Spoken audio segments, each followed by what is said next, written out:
नमस्कार बच्चों, विज्ञान कक्षा में एक बार आपका फिर स्वागत है। तो हम कुछ उपयोगी यौगिकों के बारे में पढ़ रहे थे। अम्ल, क्षार और लवण वाला पाठ हम पढ़ रहे हैं। तो अब हम आज बेकिंग सोडा के बारे में पढ़ते हैं। तो बेकिंग सोडा का रासायनिक सूत्र होता है NaHCO3, जिसको सोडियम हाइड्रोजन कार्बोनेट भी कहते हैं। सोडियम हाइड्रोजन कार्बोनेट, ये भी इसका नाम होता है, रासायनिक नाम होता है, या इसको खाने का सोडा भी कहते हैं। ठीक है, खाने का सोडा, क्योंकि आप जानते हैं कि कुछ जैसे समोसा या कचौरी वगैरह बनाते हैं तो उसमें ये खाने का सोडा मिलाने के बाद जो चीज़ें फूलती है, क्योंकि इनमें से कार्बन डाइऑक्साइड निकलती है, तो वो चीज़ें जो है वो फ्लफी हो जाती है और यानी नरम हो जाती है और फूल जाती है। तो इस प्रकार से इसको बेकिंग सोडा को जो है वो खाने का सोडा इसलिए कहते हैं। अब इसमें जैसे ये कैसे बनाया जाता है, तो इसमें आप देख सकते हैं कि ये NaCl यानी नमक की सहायता से बनाया जाता है। तो यदि नमक यानी NaCl H2O और कार्बन डाइऑक्साइड, ठीक है, और यदि अमोनिया की अभिक्रिया कराई जाए, ये अमोनिया की अभिक्रिया कराई जाए, तो इनसे क्या बनता है NH4Cl यानी अमोनियम क्लोराइड बनता है, और साथ में NaHCO3 बनता है। ठीक है, तो इस प्रकार से सोडियम हाइड्रोजन कार्बोनेट यानी जिसको सोडियम बाइकार्बोनेट भी कहते हैं, तो इस प्रकार से इसका उत्पादन किया जाता है। इसके अलावा सोडियम कार्बोनेट से भी इसको प्राप्त किया जा सकता है, जैसे Na2CO3। यदि इसकी अभिक्रिया कराएं आप कार्बन डाइऑक्साइड से और जल से अभिक्रिया कराएं, तो भी जो आपके पास क्या बनेगा NaHCO3 बनाया जा सकता है। तो इस प्रकार से ये दो बनाने की इसकी समीकरण आप याद रखो। इसके अलावा ये तो इसकी प्राप्ति थी। अब इसके यदि गुणों की बात करें बच्चों, तो यानी इसके गुण, तो गुणों में आप देख सकते हैं कि सबसे पहले ये क्रिस्टलीय ठोस होता है बच्चों, क्रिस्टलीय ठोस होता है। ठीक है, ये क्रिस्टलीय ठोस होता है। और दूसरी बात ये है कि ये जल में घुलनशील तो है लेकिन कम विलय है, जल में अल्प विलय है। ठीक है, जल में अल्प विलय होता है। इसके अलावा ये जो है वो इसकी प्रकृति क्षारीय होती है। तो ये इसका गुण है कि इसकी प्रकृति क्या होती है, क्षारीय होती है। और इसको यदि गर्म करें तो इसमें से क्या निकलती है, कार्बन डाइऑक्साइड निकलती है। तो वो जो इसकी एक अभिक्रिया, जो एक अपने गुण पढ़ा था इसमें ऊपर अपने, कि इसको खाने की चीज़ों में मिलाते तो फूल जाती है। उसका कारण यही होता है कि जब सोडियम हाइड्रोजन कार्बोनेट से किसी भी चीज़ में मिली होती है, तो जब वो गर्म किया जाता है तो इसमें क्या होता है कि गर्म करने पर इसमें से साथ में तो क्या होता है, सोडियम कार्बोनेट बनता है। ठीक है, और साथ में जल वाष्प बनती है और कार्बन डाइऑक्साइड निकलती है, जिसके कारण ये फूल जाता है। तो ऐसी ज़्यादा चीज़ों को नहीं खाना चाहिए, क्योंकि इसमें जो है वो सोडियम कार्बोनेट की मात्रा बन जाती है, जो कि धावन सोडा होता है। ये केमिकल है, लवण है, जो नुकसानदेह होता है। तो इसलिए ऐसी चीज़ों को ज़्यादा नहीं खाना चाहिए। तो इस प्रकार से ये चार गुण जो हैं इसके आप याद रख सकते हैं। इसके अलावा उपयोग में आप नंबर 1 उपयोग तो आप देख ही सकते हैं कि इसको बेकिंग पाउडर के रूप में काम में लेते हैं। बेकिंग पाउडर के रूप में काम आता है, यानी कुछ चीज़ों को पकाने में, उनमें जब फुलाने को उसको काम में आता है। और फिर आप देख सकते हैं कि सोडा वाटर जो होता है, सोडा वाटर, तो सोडा वाटर में भी ये काम में आता है इसको। और तीसरा जो है वो पेट की एसिडिटी को कम, क्योंकि एक क्षारीय होता है तो अम्लीयता को कम करने के काम आता है। यानी एसिडिटी हो जाती है तो अम्लीयता को भगाने के लिए भी काम में आता है। तो ये गुण आप इसके देख सकते हैं, जो क्षारीय होने के कारण आता है कम।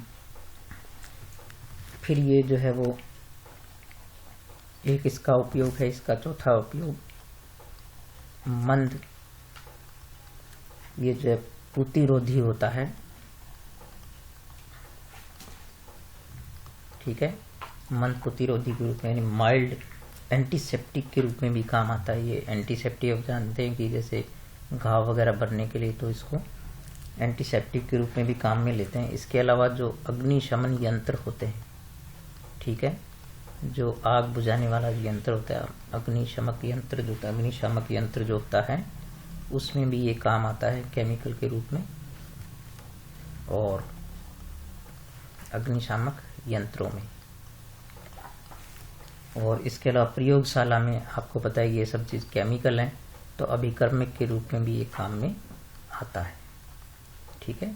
तो ये इसके गुण थे और ये इसके उपयोग थे। तो गुण और उपयोग आप इसमें याद रखें, क्योंकि इसमें छोटे छोटे प्रश्न पूछे जा सकते हैं। और तो इसके बाद हम आते हैं धावन सोडा पर। तो हम धावन सोडा को पढ़ते हैं।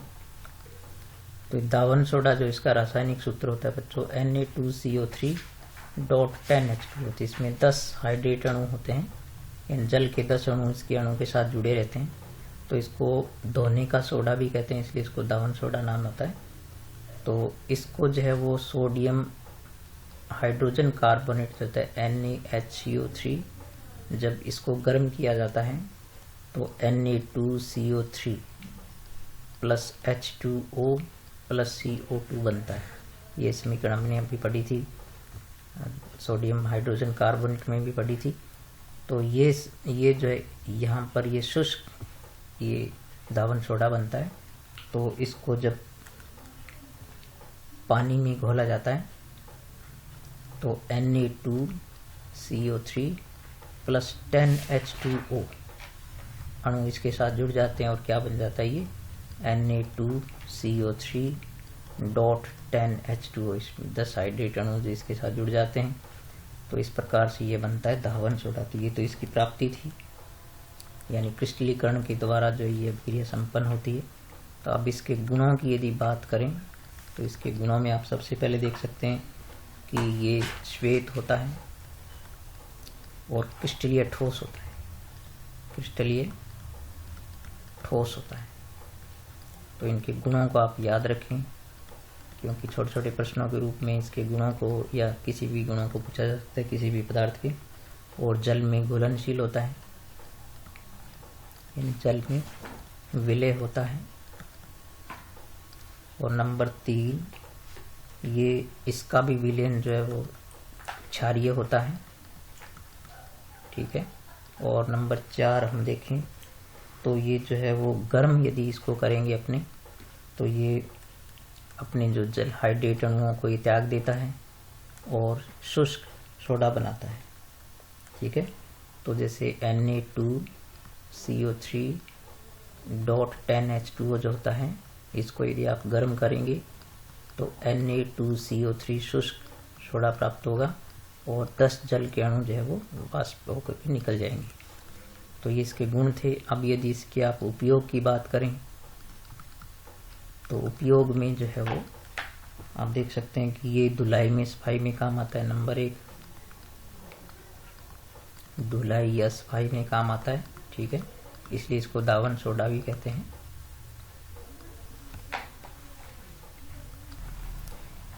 इसके अलावा इसके उपयोग जो है वो जैसे ये कास्टिक सोडा,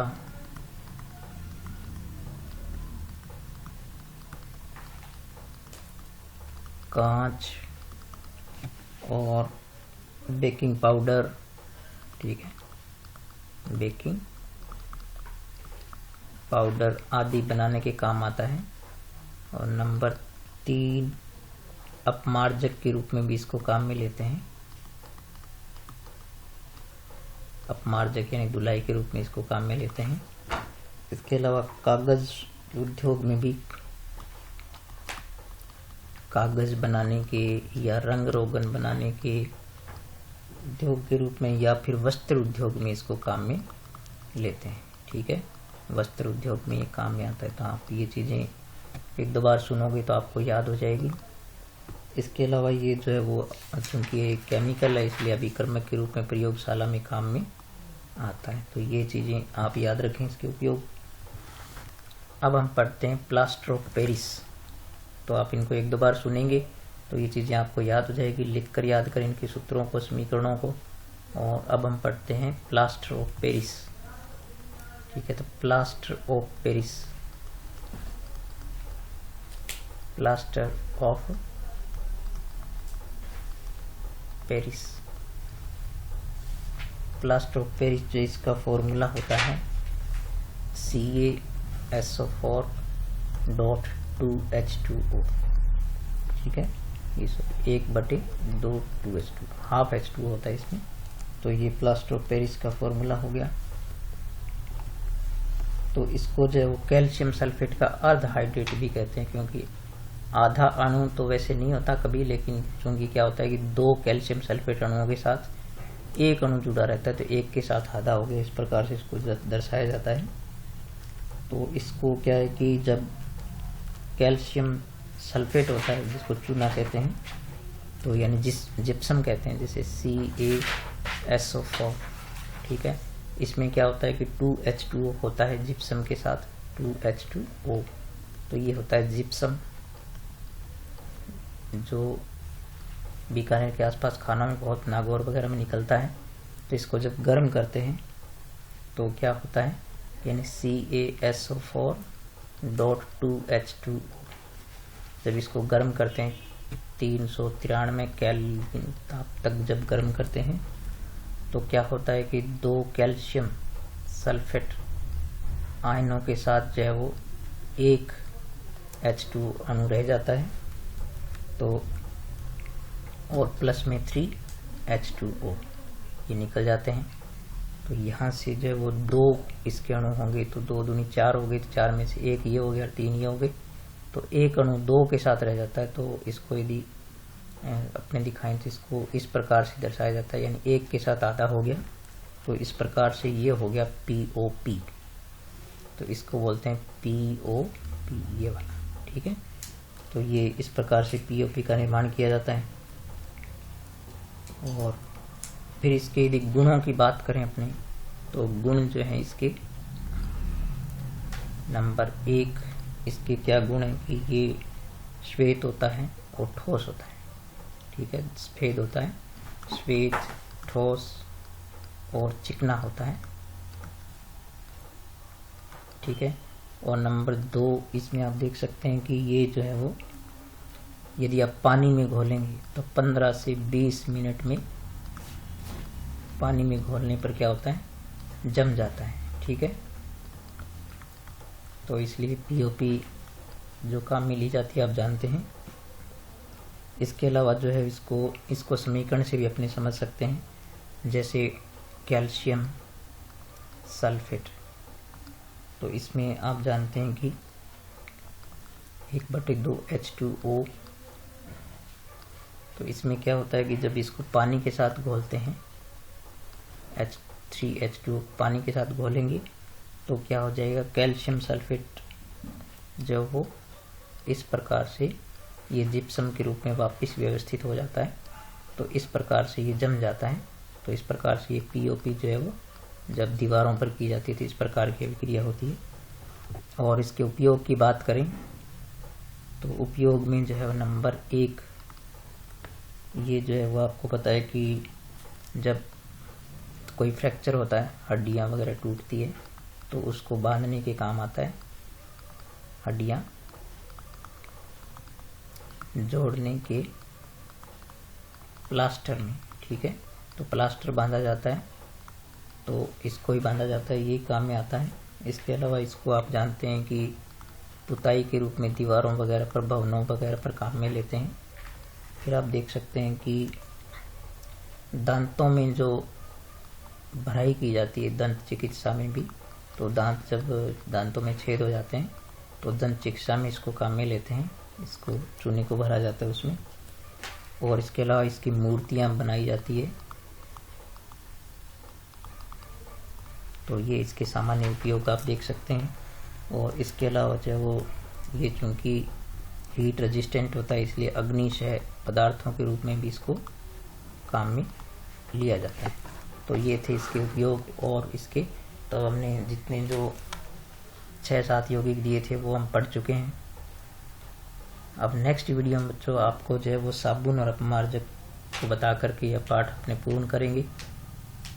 ठीक है, तो आप ये वीडियो को 2-3 बार देखेंगे तो ये चीज़ें आपको याद हो जाए। इसमें छोटे छोटे प्रश्न जो है वो बनते हैं, तो यदि आप इनको अच्छी तरह याद करेंगे तो उन प्रश्नों के उत्तर दे सकते हैं और आप अच्छे नंबर प्राप्त कर सकते हैं। ठीक है, मिलेंगे अगले वीडियो में और उस वीडियो के साथ ही अपने इस चैप्टर को पूरा करेंगे। ठीक है, तब तक नमस्कार।